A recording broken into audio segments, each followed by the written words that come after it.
Hello, everyone, and welcome to Full Time, where we take you around the world of soccer, locally, regionally, nationally, and internationally. The Full Time podcast is presented and powered by 91 Network. You're listening to Season 6, Episode 3 of Full Time. I'm your host, Daniel Scarpino, and with me is our co host, Gitano Gallo. Before we begin today's show, we'd like to take a moment to thank our sponsors.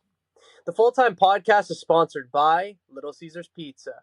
With their 2 locations in Sault Ste. Marie, Ontario, you can download and access the Pizza Portal app so you can enjoy a delicious hot and ready pizza from Little Caesars today. The Full-Time Podcast is also sponsored by Sioux Sports. To check out Sioux Sports and all of their articles, announcements, and streaming platforms, including True Host Media and True North Radio, visit siouxsports.com as well as Sioux Sports TV on YouTube, Facebook, TikTok, and Instagram. We remind our listeners that recordings of Full Time occur weekly or bi-weekly, and uploads to all of our platforms for public viewing and listening occur weekly or bi-weekly as well. Folks, we are delighted to have you back with us here on Full Time, where we get to talk about the sport that connects us all. G, how are you on this Monday evening, my friend? I am warm, Scarps. It is warm out, and I'm not complaining, but I don't know how you're wearing a sweater right now. The AC is blasting in this house. The AC is absolutely blasting. Yeah, and you know how Italian basements are. Italian basements are as cold as they can be, so I got to keep the hoodie on. But I'll tell you what, if I was upstairs or definitely outside, there'd be there might not even be a shirt. It might have to be a cutoff or something because it is hot. But like we often say, we are not complaining. In today's show, we will be discussing the Club World Cup, the Gold Cup, the summer transfer market, and local soccer.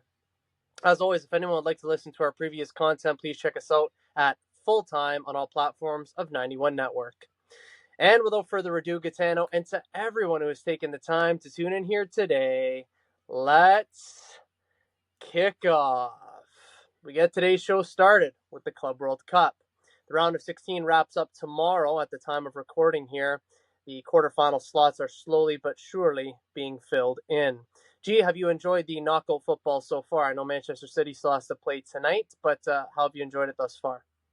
Yeah, it's been good. Again, it's weird. It's a weird level of competition where some teams are still like not taking it very seriously at all. Some teams taking it extremely seriously. So it's been an interesting kind of mix of what we've been seeing. But yeah, I think I can say I've enjoyed it so far. How about you? I would say I've enjoyed it. Again, am I over the moon about it? Am I on the edge of my seat? No, but I would say I've enjoyed it. I haven't not looked forward to turning on the games, if that makes sense. I do enjoy having them on and watching them, so enjoyment is what I'll certainly keep it at. And the teams who have advanced beyond the round of 16 so far and thus booked their place in the quarterfinals are Palmeiras, Chelsea, PSG, Bayern Munich, and Fluminense. The 3 remaining spots that will be left up for grabs will be contested between Manchester City, Al Hilal, Real Madrid, Juventus, Dortmund, and Monterrey. G, any surprises or standouts for you here?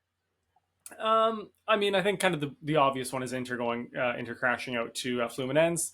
They've just looked like a shell of themselves since Inzaghi left. And you know, when you know what their finances look like, or at least what the rumors say their finances look like, and kind of the current state of that squad without his leadership and his guidance and his tactical genius, you know, this summer has already started off pretty rough for Inter, and it's not looking like it's going to get any better for them. But again, like I said last episode, just the quality of the South American teams has really surprised me. Just how close of a level they are with the kind of the top European teams. I'm really hoping to see at least 1 or 2 more, appearances. It's really going to be Palmeiras and Fluminense are going to be the only 2 hopes, but I'm hoping that at least one of them makes the semifinals or finals. Just kind of leave a real good stamp for South American football in this tournament. Yeah, I concur with that 100%. Those sides have been giving themselves, or been showing themselves rather, to be a good outfit. So we'll see what happens with the remaining matchups as those will get wrapped up here very shortly, and then the quarterfinals will be very much on the horizon. The quarterfinals commence on Friday, July 4th, and in our next episode of Full Time, we'll be able to look at those teams who have advanced, not just to the quarterfinals, but to the semifinals. Moving along to another cup competition, it's the Gold Cup that has intrigued us with knockout football being in full swing. The quarterfinals are done and dusted, so it's now time to look at who advanced to the semifinals. Panama edged Honduras on penalties after a 1-1 game. Mexico got the better of Saudi Arabia by a score of 2-0. Canada lost on penalties to Guatemala after a 1-1 scoreline where Canada played more than half the game down a man due to a red card. And the United States got it done over Costa Rica. After things ended 2-2, it was the States who won on penalties against their counterpart. G, your thoughts and reflections on the quarterfinals? So outside of the Canada game, obviously disappointed to see the States go through, especially considering how poorly they've played this whole tournament. If they feel very England at the Euros right now, where they shouldn't be winning the games that they're winning and should be progressing through the tournament, but they're just going to keep shithousing their way to the final. Obviously, Mexico over Saudi Arabia, pretty bog standard. Everyone kind of expected that result. And then the Panama Honduras game was pretty entertaining. I thought penalties was probably kind of the most fair way to split. I thought the teams were pretty even. And then Canada was just disappointing. Probably the worst we've seen them play under Jesse Marsh since he took over.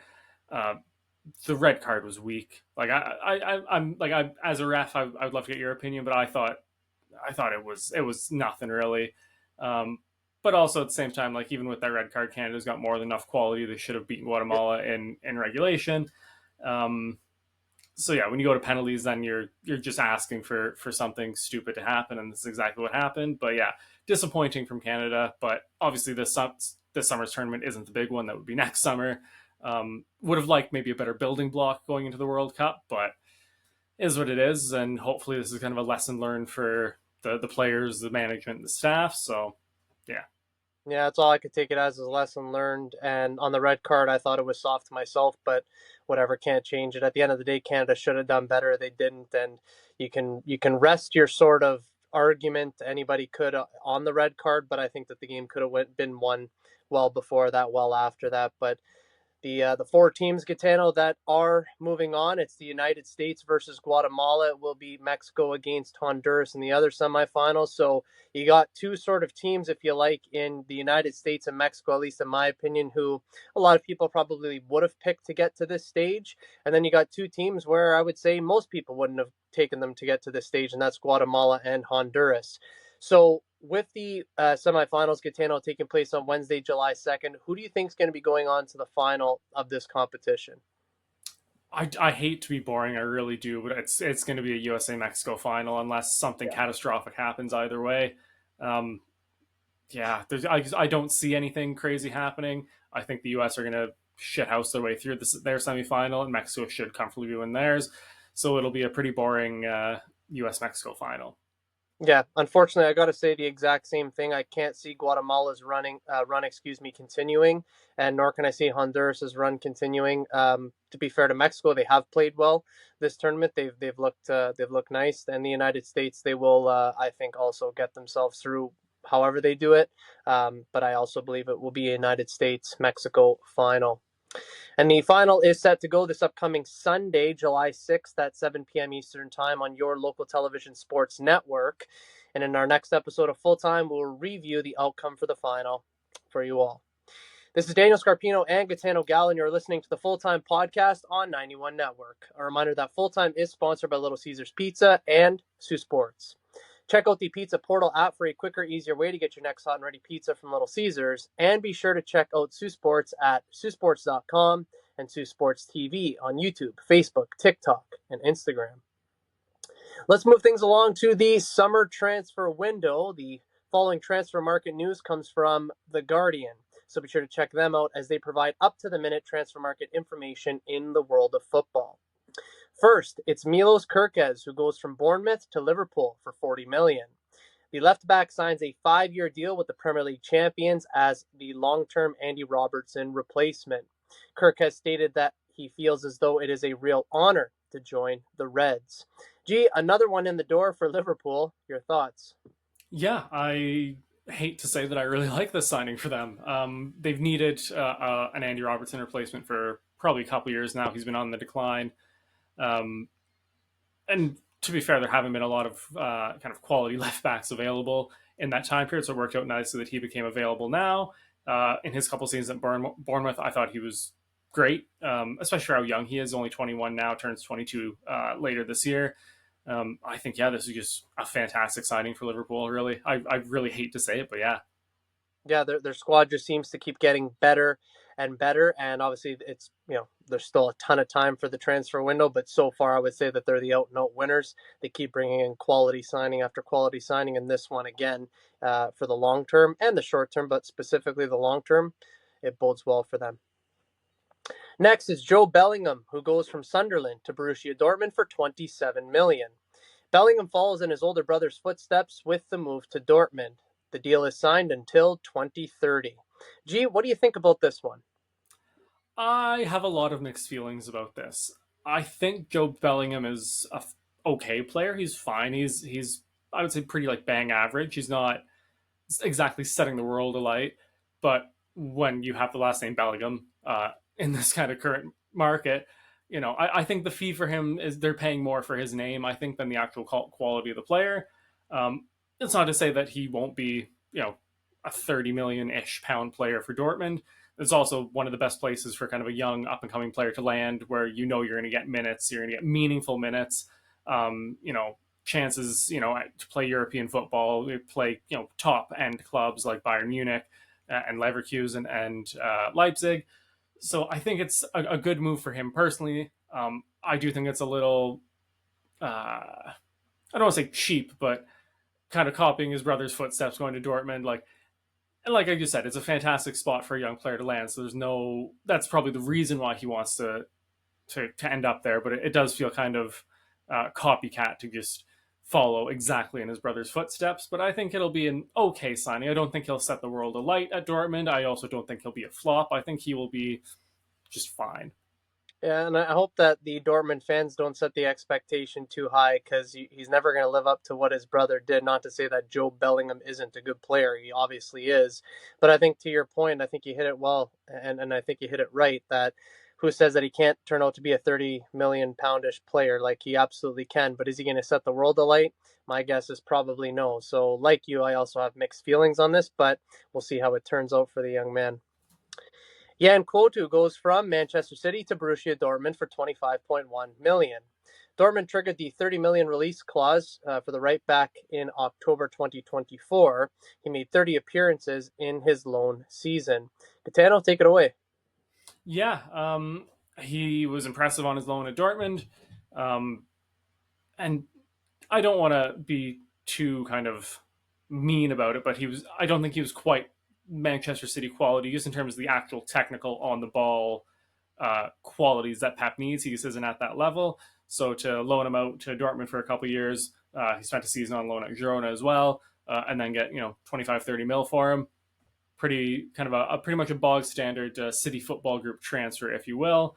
Um, yeah, not too much to say. I think he'll be fine at Dortmund. They play and kind of a system that's going to suit him a lot better than Man City ever would. So, yeah, I think it's a fine transfer for Dortmund. They obviously know the player well, having him on loan last season. I think it just kind of suits all parties. I think it does suit all parties too. Manchester City don't need that player. Dortmund have already experienced some time with him, so it's probably going to be a seamless fit. So I agree with you there. And Gitano, we did not cover each and every transfer that has occurred so far during the summer transfer window. Are there any that we missed that caught your eye as of recent? And like last week, I'm going to cheat a little bit because there haven't been too many major ones announced yet. But the rumor is that any day now, João Pedro will have his move from Brighton to Chelsea announced for 50 odd million. I don't get it, Scarps. Chelsea don't need more players. They certainly don't need more forwards. They can field, except for a goalkeeper, they can field like a full outfield of forwards right now without João Pedro in the squad. So I don't see the appeal from the players' end of going and saying, okay, like I'm going to be third, fourth choice. I'm going to play like a couple minutes here, or I'm going to play minutes out of my preferred positions. I don't get it. I really don't. I wish I got it. It's something that I cannot understand. I can understand maybe if they were doing a massive clear out and then also bringing people in, but it seems like the squad sort of remains the same with others coming in. So I also don't get that one, but I'd imagine in the coming week or so, that one's probably going to be official and we'll announce it right here on Full Time. And as all the summer transfer window dealings progress, you can get all of your major updates throughout the summer right here, of course, on Full Time. And now it is time for a local soccer update. Here locally in the city of Sault Ste. Marie, we are just about ready to host the third annual Coppa di Giovanni soccer tournament. The tournament began 3 years ago only with the men's divisions. The tournament is hosted in memory of the late Tony Celli, a pioneer for soccer in our community. The tournament has since expanded over the past couple of years, adding in women's and youth divisions. Apart from cash prizes for the winning teams in the tournament, all proceeds and tournament fees are directly donated to the Sault Ste. Marie Soup Kitchen. The tournament aligns with the Sault Ste. Marie Italian Festival hosted at the Roberta Bondar Pavilion, which takes place on the first Sunday in July every year. The tournament itself not only plays host to several soccer games across several divisions, it also provides opportunities for fans and community members to visit vendors, beer gardens, kids' activities, live music, and fun interactive games. Gitano, the tournament will be hosted here this year for its third installment. The tournament will kick off on Friday, July 4th, and will close on Sunday, July 6th. How good of an opportunity, Gitano, is this for our community once again this year? It's just a massive, massive event for us now. I remember like going out and watching. Actually, you played one of the games that I watched the very first year, and kind of it was fun. It was small, but then going last year and watching a couple more games and like just seeing the growth from like year one to year two. I'm just so excited to see kind of what this year looks like. I feel like it's just going to be absolutely massive, and I just can't wait. Yeah, you and me both. I'm excited to play in it again this year for a third time, and I'm looking forward to seeing the atmosphere, being immersed in the atmosphere, and the transition, like you said, from year one to year two was really big. So I anticipate that the transition from year two to year three now is also going to be big. So really looking forward to being out there and seeing what we can do and seeing what our community can get involved in. And for those who are looking to come out and support the tournament, whether it's to watch games or to experience all the other amenities and activities that the tournament has to offer, the tournament kicks off on Friday evening, July 4th. Games are played throughout the morning, afternoon, and evening on Saturday, July 5th. Semifinals and finals are played on Sunday, July 6th throughout the morning and afternoon. All games and tournament festivities takes place at Strathclair Field, and we look forward to this year's tournament and, of course, the Italian Festival on Sunday evening, which is to follow. This is Daniel Scarpino and Gitano Gallo, and you're listening to the Full Time Podcast on 91 Network. A reminder that Full Time is sponsored by Little Caesars Pizza and Sioux Sports. Check out the Pizza Portal app for a quicker, easier way to get your next hot and ready pizza from Little Caesars, and be sure to check out Sioux Sports at siouxsports.com and Sioux Sports TV on YouTube, Facebook, TikTok, and Instagram. Ladies and gentlemen, that is Full Time. As we prepare to wrap up today's show, we want to extend our deepest thanks to all of you for being with us. Your support is much appreciated. Gee, well done tonight, sir. Well done to you as well. Thank you again for having me. And like I mentioned off air last week, I'll mention it on air this week. Really hope we get some Arsenal transfer news just for the sake of the show. Like I feel like the city announced all their transfers. I got to talk about all my new players, and then like you just haven't. There's not even like a sniff of a rumor with Arsenal right now. So hopefully next time we record, we'll have something a little more fun for you to chat about. Yeah, there's more rumors about the board and Berta and all these guys than there are about players, but I'm hoping that some of the half rumors eventually come true, particularly the ones surrounding a striker. But regardless of all of that, Gitano, a pleasure as well to be on with you tonight, as always, my friend. A reminder to our listeners that the next episode of Full Time will be recorded the week of July 7th, 2025. In that show, we'll take a look at the Club World Cup, the Gold Cup, and the summer transfer market. As always, we will keep everyone in the loop with all of the happenings in the world of football. For weekly content, make sure to hit like, follow, and subscribe to all platforms of 91 Network on YouTube, Spotify, Apple Music, Facebook, Instagram, X, TikTok, Podbean, and Spaces at SueToday.com. For Gitano Gallo, my name is Daniel Scarpino, and thank you for tuning in to Full Time. We look forward to seeing you at kickoff next time back here on the Full Time Podcast and 91 Network. Best always.